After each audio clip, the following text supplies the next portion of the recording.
The Knicks run it back tonight at the Garden against the Oklahoma City Thunder. Are you guys ready for the return of Isaiah Hartenstein? Let's talk. Let's go Knicks with Knicks Film School creator Jonathan Macri. My man, looking good, man. How you feeling? You ready for tonight? I'm feeling good. Like I know this hasn't I been. don't believe that, man. That way that No, I'm feeling good came out just now. okay.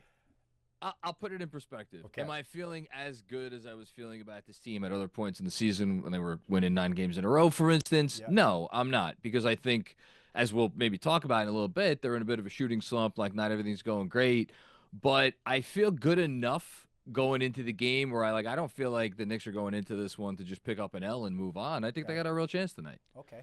I'm feeling good enough. I'll take that. But before we get into the shooting slump and who needs to show up tonight, it's the return of iHeart. What kind of welcome you think Hartenstein gets? Is it going to be like that R.J. Barrett when he came down from Toronto? So I know this has been divisive amongst a lot of fans because Isaiah Hartenstein had an opportunity to come here or come back here, I should say, for a lot of money. The Knicks, I have no doubt they offered him the max contract that they were allowed to offer him. I think 4 years, about $72 million. It's a lot of money. It took 3 years for $87 million from Oklahoma City. Putting aside the money aspect of it, I personally am never going to begrudge a guy from taking a little bit of a heavier bag, as it were. And listen, I think when you look at the body of work that he did, that he left behind, even though it was only 2 years, like I was looking it up before, since the year 2000, Isaiah Hartenstein 16th in win shares in Knick history over that almost 25-year time span. Yep. There's been a lot of players that have come through have spent a lot more time here than Isaiah did that didn't contribute to winning nearly enough. I hope everybody in the Garden tonight gives him a rousing round of applause.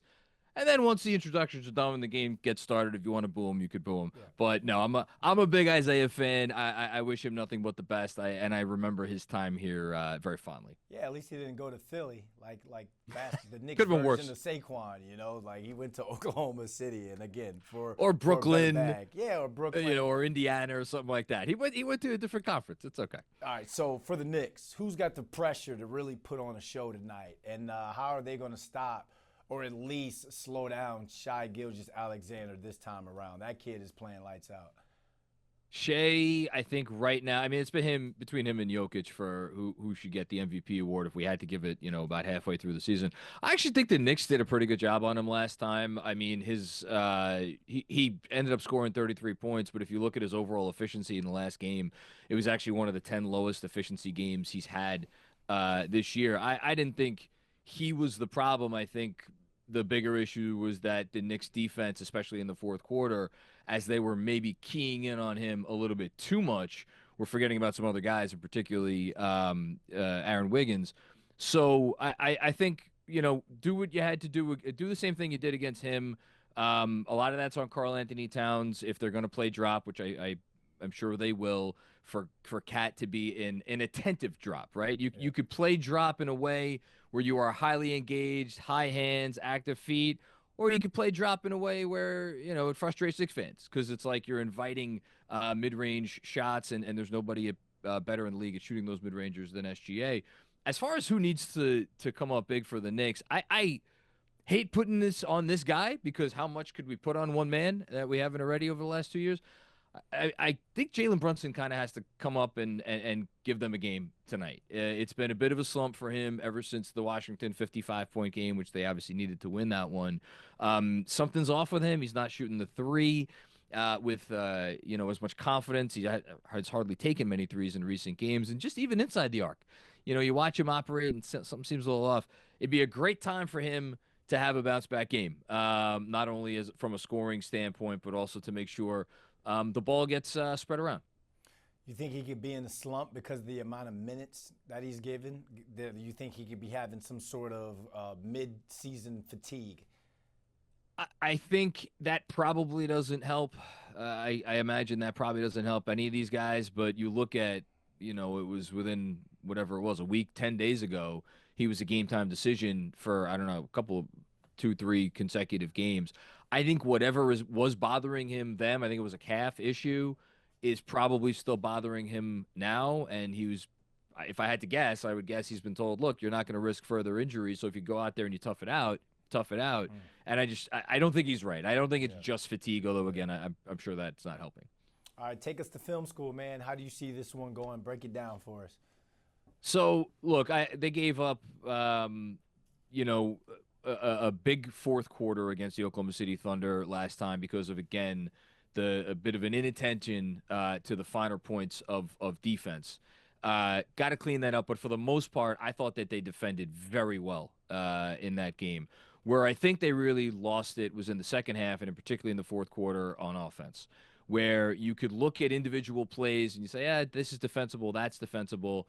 But when they were really on in the second quarter of that game, that ball was pinging around, and in particular, they were taking advantages of every advantage that their advantage creators made for them. So, long-winded way of saying, Jalen Brunson was doing what he was supposed to do, and all the wings and Karl Anthony Towns were taking advantage of that. They have to maintain that for an entire game.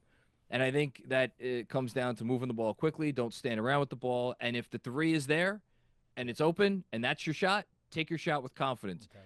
The shooting slump they're in right now, it has to end at some point. No better time for it to end than tonight. And last thing I will say, in particular, when Oklahoma City showed 2 on Jalen Brunson, usually somewhere near the half-court line, they were slow to react to that, both the guy that he needs to pass to, the roller, and Jalen Brunson himself. That play, especially when it involved Josh Hart during the playoffs last year, that play was automatic. That was a welcome defense for them because they, as my daughter's bringing my dog over here, that was a welcome defense for them because they knew how to handle it and they were experienced handling it. And we'll see if they can handle it just as well, as they did in the playoffs tonight against the Thunder. Is the dog going to make an appearance at the Garden tonight? What's up? That thing's cute, man. You know what? She's a little young for that. She's just 10 weeks old. So I don't know if she's quite ready for the bright lights of Madison Square Garden yet. But I would love nothing more eventually for her to get in one of those little dog races that they do. Okay. Some other arenas. I don't know if they bring that stuff to the Garden. We'll see. All right. Yeah, we don't want the dog to pee at half court or anything like that for the first time around. No, we would not want that.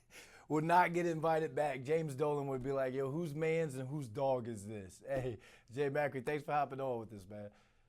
Appreciate you as always, Brandon. Thanks.